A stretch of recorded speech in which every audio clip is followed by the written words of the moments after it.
Actually, I wanted to present you with a lot of good practices in Europe, but then I read, or I was made aware of Hanna's report and all the things that NEMO's not doing with regard to ICH. So yesterday evening, I used my time to rewrite the presentation a bit and look rather at why the network doesn't engage so much with intangible cultural heritage, if that has to do with the structure of the network.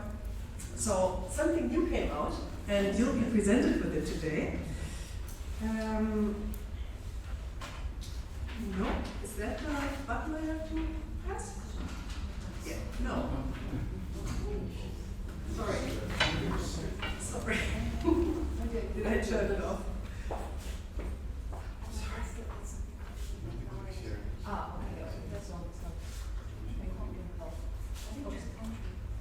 Enter. Okay. So, how do I get back there? No, here. This is obvious. Sorry. Okay. We can start now, I hope. So before I tell you about this network approach, I have to tell you two things about NEMO. This is, I think, also relevant for the structure of NEMO and the nature of NEMO. So I'll start with telling you that NEMO is a bit of a child of the Maastricht Treaty, which is the first European treaty that includes culture in its policies. At that time, museums thought we need a spokesperson on behalf of museums that need to talk to EU institutions, and that was a bit how NEMO was created. So the original foundation or founders of the network are the national museum organizations, but the network has grown in the last years also by cross-border networks and individual museums, mostly working at European level. So now we have 40 members in the Council of Europe scope, and I think the network is recognized as the voice of museums from the EU institutions. So my next question was, why are we an associated partner of the IMP project? The IM project, actually. And I think the reason why you invited us to the consortium is mostly because we are a network, and this means that we have quite a wide reach to museums in Europe, and that is mostly through the national museum organizations. And in order to make intangible cultural heritage a structural part of everyday museum work, you need that large reach. And we are happy to be part of that. But then, I realized, and that was also pointed out by you, Hannah, is that actually everything, every publication that NEMO has published, or in every publication, there's no word of intangible cultural heritage. So it's marginalized heavily, and you're right, and I have to admit, all the knowledge that we have with regard to intangible cultural heritage and the best practices that we have come from this very project, from the project why we are here today. So I thought, why is that so? And I did a quick survey in the network. I called some of our members, and the outcome is the following. 2, maybe 3 museum members engage with ICH on a regular basis. 2 or 3 out of, I don't know, 60, I think, more than 60, maybe even 70, and no museum umbrella, national museum umbrella, has ICH as a priority on their agenda. None of them. The Swiss Museums Association had engaged in that project, but having it as a priority on their agenda is not the case. And I think the consequence of this picture is that NEMO doesn't have ICH on its agenda, neither at a work level, by, for example, exchanging best practice examples, nor on a policy level that we would argue either in our policy documents or argue for EU documents to include ICH. one could argue that all of our publications kind of in between the lines include ICH, because if we are talking about participatory, audience, creative-driven museums, then there is a lot of ICH in between the lines, but explicitly we haven't done that at all. So I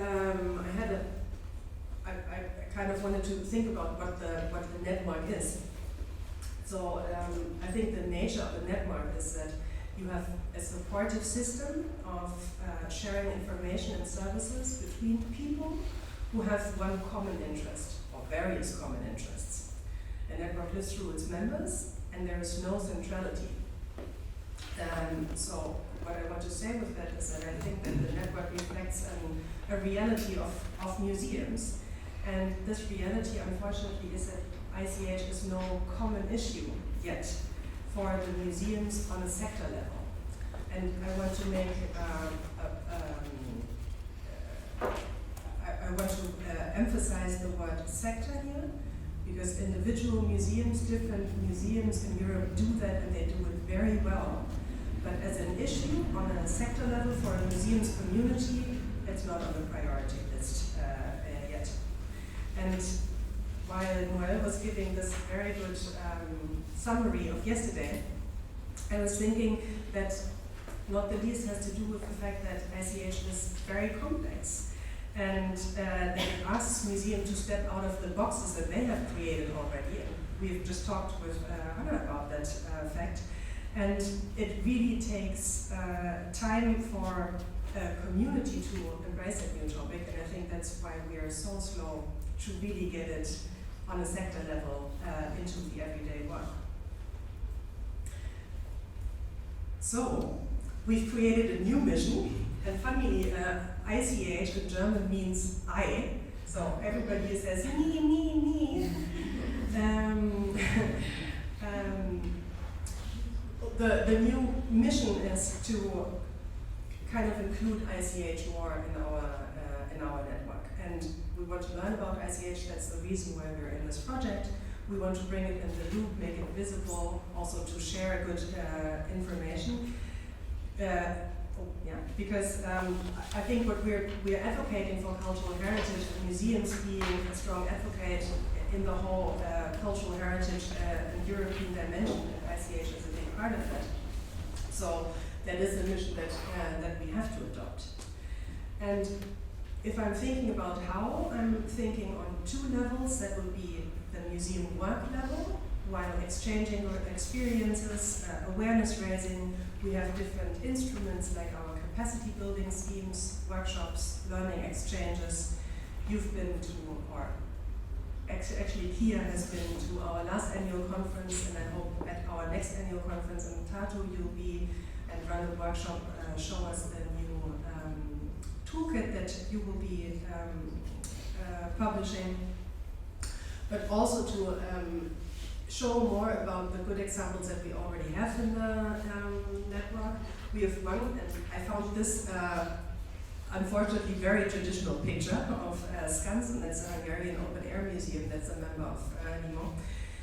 And they're dealing with different types of engaged with Hungarian dance, pottery skills, embroidery, woodworking, folklore storytelling, farming, culinary traditions. And the way they're keeping this work with the ICH activities up is that they have included that in their structural work. They are organizing 4 meetings, regular meetings with ICH practitioners in different regions of Hungary.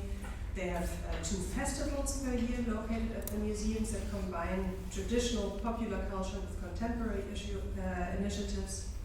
They bring ICH to communities around the museums with the staff of the museums and the practitioners, and they organize traveling exhibitions of ICH to different communities in Hungary, Austria, and Croatia, where they share similar initiatives.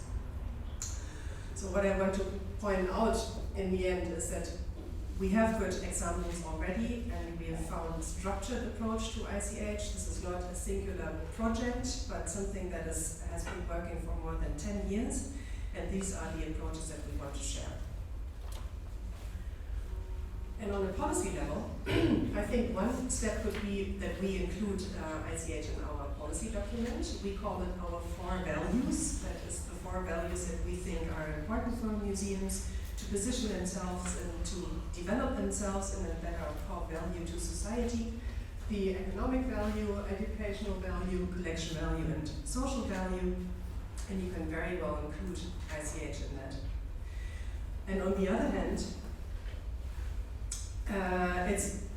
it's also to make sure that ICH appears in EU policy documents. And you've pointed that out, Hannah. I think it's a very slippery road and also a very difficult task. We have enough problems to put museums on the page here because the EU is talking about culture and cultural heritage, and museums are somewhere in between. So including intangible cultural heritage also holds a lot of pitfalls that we have to take into account when it comes to identity and this new hope of the EU that through culture they could kind of cohese Europe. So there's a lot of unanswered question here. But for sure, what we can and should do is that we have to open more EU funding programs for intangible cultural heritage, and that goes to programs that go beyond Creative Europe, because Creative Europe is the smallest program of all of them. I think other programs will hold way more than that.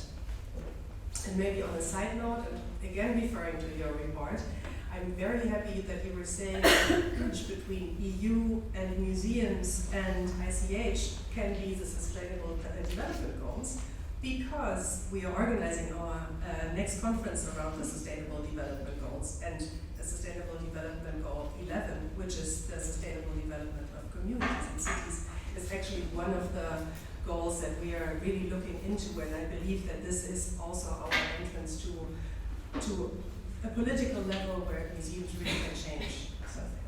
Yeah. So I leave you with this unanswered question about EU policies, but maybe we can debate that